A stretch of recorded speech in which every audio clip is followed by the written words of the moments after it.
Hace poco, a propósito del coronavirus, hablaba del miedo como algo que parece que necesitemos, que parece lo único capaz de crear hoy en día vínculos emocionales suficientemente fuertes, que vinculen la sociedad, que sean capaces de unir al colectivo como tal ante una amenaza ya sea externa o interna, ya sea una amenaza observable o una amenaza no observable, microscópica, ¿no? Una enfermedad, como es en este caso la enfermedad que está creando esta histeria colectiva, ¿no? Mundialmente. Hoy lo que quiero es ver la relación de todo esto con las historias de terror, que es algo más propio de este canal seguramente, centrándome especialmente en el cine, porque el terror ha tenido una gran presencia siempre, tiene una inmensa presencia en la literatura y las narraciones de terror o de miedo hunden sus raíces en toda la narrativa popular y en la mitología, por supuesto. Pero en esta época de cultura de masas, no cabe duda de que el cine le ha dado al terror los iconos más grandes que tiene, porque su carácter visual permite llegar bastante más lejos de lo que permite la propia literatura, ¿no? Precisamente en la plasmación, en la expresión explícita de, de ese miedo. Lo que voy a decir, bueno, hay una bibliografía inmensa al respecto. No voy a decir una sola palabra original, no voy a decir una sola palabra propia. Esto está más que estudiado por escritores, guionistas, historiadores de la literatura y del cine, y también por científicos, por psicólogos, psiquiatras, por neurólogos, biólogos, etcétera. Pero bueno, voy a omitir las referencias a autores o a libros, investigaciones concretas, simplemente por acortar esto y no hacerlo muy coñazo. ¿Vale? Así que vamos allá. Lo que voy a plantear es, bueno, pequeños bloques y en cada uno de ellos vamos a ver una de las principales teorías acerca del tema de este audio, ¿no? ¿Por qué nos gustan tanto las historias de miedo?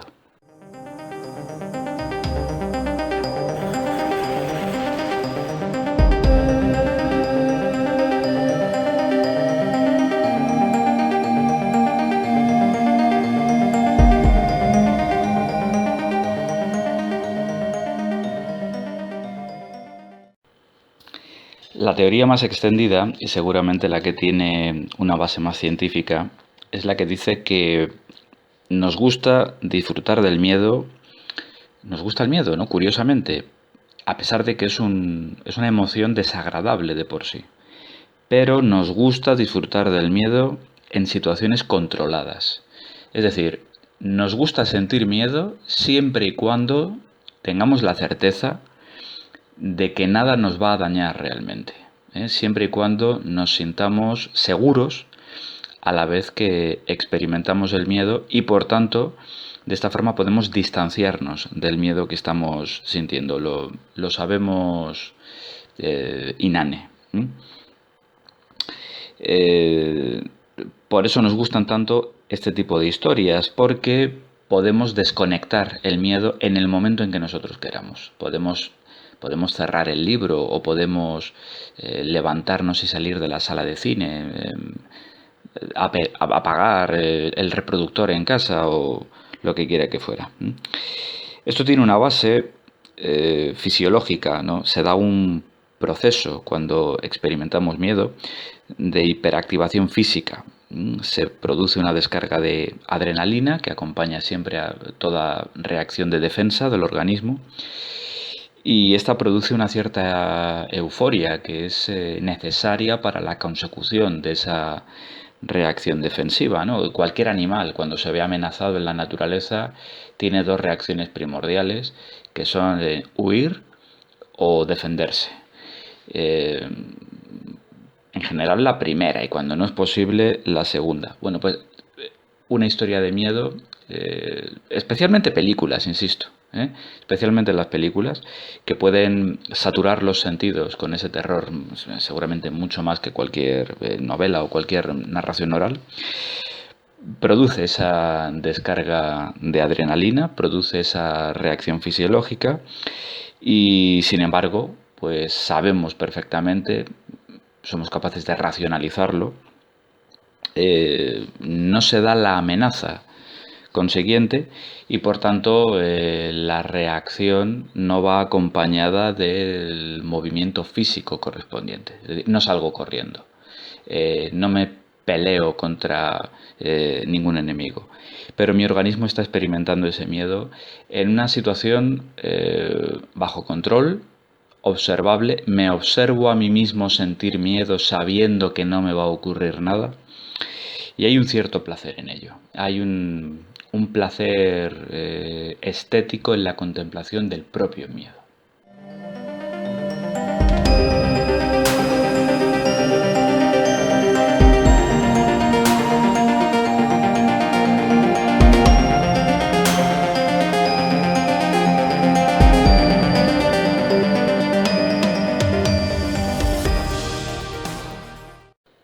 Probablemente la segunda teoría con más partidarios es una que a mí no me convence en absoluto, no me gusta nada, creo que está profundamente desencaminada, pero bueno, es la teoría que dice que las historias, insisto, fundamentalmente el cine de terror, produce empatía en el espectador.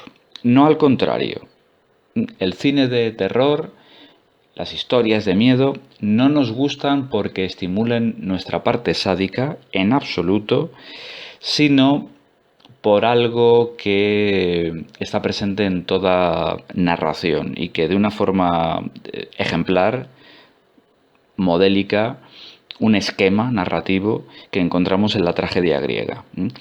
Y es que, bueno, este tipo de historia produce un efecto de catarsis, un efecto de purificación en el espectador que se debe a la compasión que experimentamos en la contemplación del dolor ajeno. Hay un placer estético en contemplar el sufrimiento del protagonista o de los protagonistas de una historia de ficción porque se produce una identificación segura. Toda historia, del tipo que sea, nos atrae, nos gusta, nos convence en la medida en que consiga que nos identifiquemos con sus protagonistas. En este caso hay una identificación con el dolor de dichos protagonistas. En toda historia que siga, digamos, unos esquemas básicos, que se someta a los cánones tradicionales, nos encontramos con que el bien es recompensado y el mal es castigado. Toda historia, más o menos tópica, nos deja muy claro desde el principio quiénes son los buenos y quiénes son los malos, y sin embargo vemos, y es el motor de la propia narrativa, que a los buenos les va mal mientras que a los malos les va bien. La historia, después de, en fin, después de todo su desarrollo, después de todos sus giros y demás, conduce a un desenlace que introduce la noción de la justicia, del orden cósmico, el equilibrio universal. Y es que los buenos tienen que ser recompensados por su sufrimiento y los malos tienen que ser castigados. Bueno, pues esto es lo que estaría presente en toda historia, insisto, pero de una forma particular en las de terror. En la medida en que las historias de terror llevan lo anterior a un nivel máximo de intensidad. El desequilibrio inicial que se ha dado entre el sufrimiento de los buenos y lo bien que le va a los malos es máximo en este tipo de historias y por tanto cuanto mayor ha sido ese desequilibrio, cuanto mayor ha sido la tensión, el equilibrio final, la forma en que se deshace esa tensión previa, alcanza unas cotas máximas. Cuando al final de la historia el monstruo, el asesino o lo que quiera que fuera, es muerto, castigado, del modo que quiera que fuere, experimentamos lo que podríamos llamar un placer moral en la contemplación de la historia. Nosotros acompañamos a los supervivientes, nos sentimos vinculados emocionalmente con ellos, nos alegramos de su salvación y nos alegramos de la desgracia que finalmente atrapa a los malvados.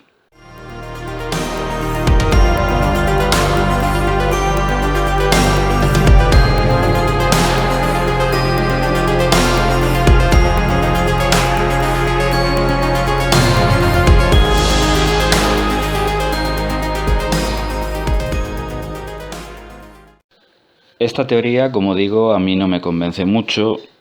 Sí me gusta más, sí que creo que es más realista su contrapartida, que la hay, la teoría totalmente contrapuesta, que dice que lo que experimentamos en el terror es un placer sádico en la contemplación del dolor ajeno. Las historias de miedo especialmente las de terror en su forma más explícita, son un entretenimiento violento aceptado socialmente, ¿eh? Como lo pueden haber sido en otras épocas. Ahí tenemos ejemplos, las ejecuciones en la plaza pública, a las que iba la gente en masa y disfrutaban muchísimo con ellas, o como puedan ser los espectáculos sádicos basados en el sufrimiento de animales, ¿no? Como las corridas de toros o tantas fiestas populares, ¿no? Que tenemos aquí en España mismamente. Son espectáculos en los cuales hay dolor, hay sufrimiento y sin embargo están bien vistos, están aceptados, recompensan partes de nuestro cerebro que disfrutan con el sufrimiento. Según esta teoría, necesitamos darle algún tipo de cauce, necesitamos liberar necesidades biológicas propias de animales cazadores territoriales, como somos los seres humanos, de depredadores, animales por su propia naturaleza violentos, ¿eh? Y en este caso lo hacemos de una forma simbólica, ¿eh? Este tipo de historias nos libera de cometer el crimen y sin embargo nos permite simbólicamente ser cómplices. O sea, nosotros, al contrario que en la teoría anterior, no nos identificamos con las víctimas, nos identificamos con los malos, nos identificamos con los culpables. Y es verdad que en la mayoría de historias finalmente estos mueren o son castigados, pero bueno, que nos quiten lo bailado, ya hemos disfrutado bastante con todo el dolor que han causado. Es un placer voyeurístico, podríamos decir, el placer del que disfruta viendo cómo sufren terceros. Así que estaría muy lejos de esa otra teoría que nos habla de la empatía y de la compasión.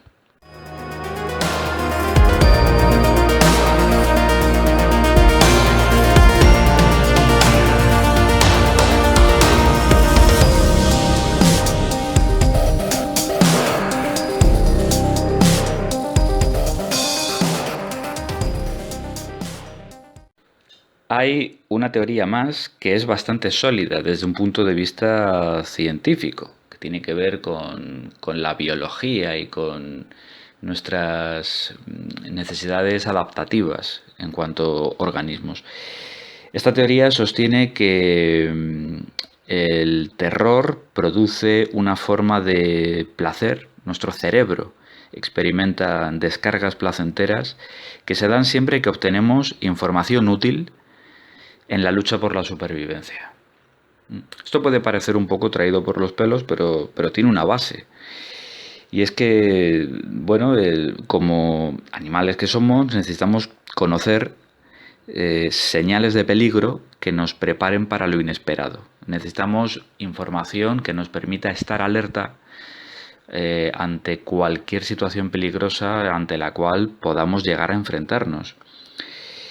Y bueno, la contemplación de las historias de terror nos permite sentirnos supervivientes, seres inmunes ante la muerte, ante un daño que le ocurre a los demás, que le ocurre a otros, pero no a nosotros, que estamos en un nivel exterior a la propia historia y que, bueno, que vemos venir el peligro. El peligro que no ve venir la víctima, nosotros sí. Podemos asustarnos con él, pero precisamente porque nos asusta nos sentimos bien porque no nos va a dañar a nosotros. Nos sentimos bien porque sabemos más de lo que saben las víctimas.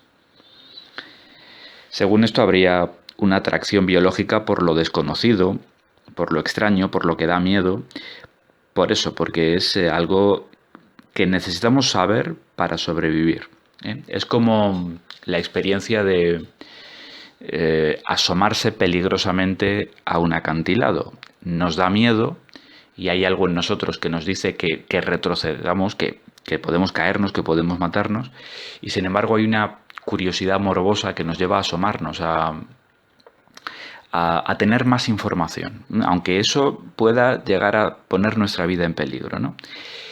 Y es un tipo de tensión que se da entre el miedo y la curiosidad, entre el instinto de supervivencia y el afán de descubrimiento, que se da especialmente en cierta edad, que se da especialmente en la adolescencia y que, bueno, pues explicaría por qué quizá esta es la etapa de nuestro desarrollo psíquico en la cual este tipo de historias nos resultan más sugerentes, más fascinantes. En suma, ponen a prueba nuestra capacidad de resistencia, aunque sea como observadores a salvo, aunque sea de una forma simbólica.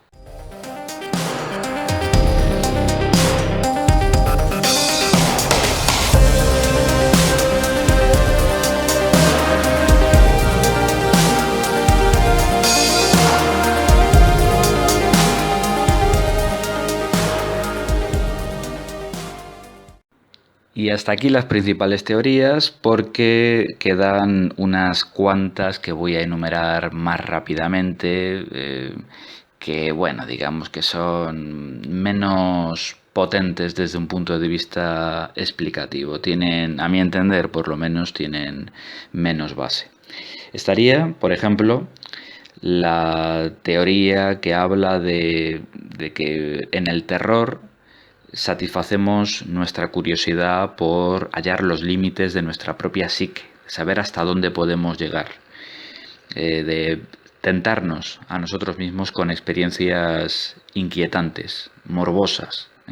Queremos conocer nuestros límites, en suma, queremos explorar nuestro propio yo para saber quiénes somos realmente, y eso pasa por sacar a la luz la parte oscura que hay en nosotros, esa parte oscura que estaría estimulando este tipo de narrativa. Otra teoría, bueno, esta realmente tiene su punto, me parece interesante, pero me parece también bastante más difícil de someter a prueba. Es la teoría religiosa, luminosa, que dice que sentimos un éxtasis, algo casi místico, que aúna el sentimiento de maravilla y el de terror ante determinadas experiencias atroces. Somos homínidos. Somos unos homínidos que vivimos en un entorno cultural muy desarrollado, sometidos a fuerzas civilizatorias, pero conservamos una naturaleza, conservamos algo atávico, conservamos un terror primordial a ser devorados por otros depredadores. Y bueno, digamos que el cine de terror nos permite comulgar con esa parte de nuestra propia naturaleza que tenemos reprimida y olvidada, pero que ahí está, ¿no? Esa parte de nuestra naturaleza con la que conecta lo religioso, permite aflorar las partes más primitivas de nuestra mente y entronca con prácticas arcaicas relacionadas con el sacrificio ritual y demás. Los personajes que mueren en las historias de terror serían los análogos a los sacrificios humanos realizados antiguamente y, bueno, sentiríamos algo parecido en cuanto espectadores de esos sacrificios.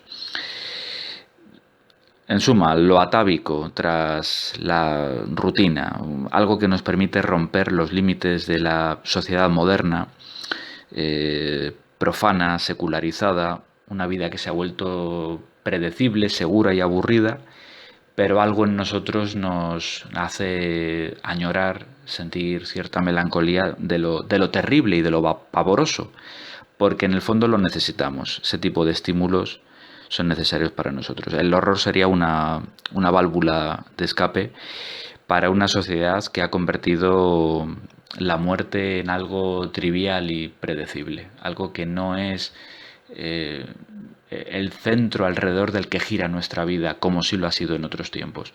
El terror nos recuerda nuestra finitud y nuestra mortalidad, básicamente.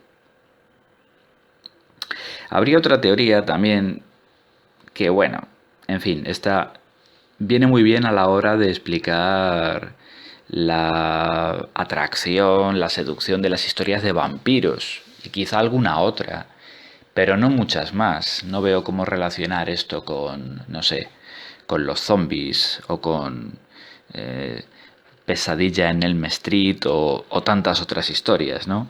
Pero bueno, es la teoría que sostiene que el terror es profundamente erótico, que este tipo de personajes, los killers en las historias de terror, derrochan sexualidad, que representan al cazador frente a la víctima, y ese cazador es un personaje misterioso, rodeado de un halo de incertidumbre y seducción, que ejerce un efecto de fascinación erótica, ¿no? Hay algo libidinal en todo ello. Pero ya digo que, bueno, esto lo veo muy aplicable a Drácula, ¿no? o a Crepúsculo, en fin, cada época tiene sus versiones y se dirige a distintos espectadores, a distintas edades. Pero bueno, que va de eso, va de jugar con el erotismo. Pero lo veo muy ceñido a determinado tipo de historias. Aunque es verdad que, bueno, tenemos ahí algún ejemplo elocuente que hablaría en favor de esta teoría, como el hecho de que en países como Estados Unidos, donde hay muchos serial killer en la cárcel, pues se cartean con muchísimas fans que sienten una atracción erótica hacia ellos y que piden verlos y que acceden a tener vis a vis con ellos, y alguna se casa con un asesino en serie que sabe que ha matado mujeres, ¿no? O que ha matado a su mujer. Así que bueno, puede que algo de esto haya, pero ya os digo, no me parece que sea una teoría que valga para estas historias en general. Y por último, ya con esto terminamos, está la teoría que sostiene que las historias de terror son el rito iniciático, el rito de paso, uno de los pocos, en todo caso, que ha quedado en una sociedad moderna y secularizada, que ha llegado a prescindir prácticamente en la totalidad de este tipo de ritos, pero que son necesarios, y que la exposición a ciertas edades, la exposición de los jóvenes sobre todo, al terror controlado de este tipo de historias, pues conlleva eso, ¿no? Una especie de ponerse a prueba delante de otros. Bueno, pues seguramente todas estas teorías tienen cada una de ellas su punto de verdad.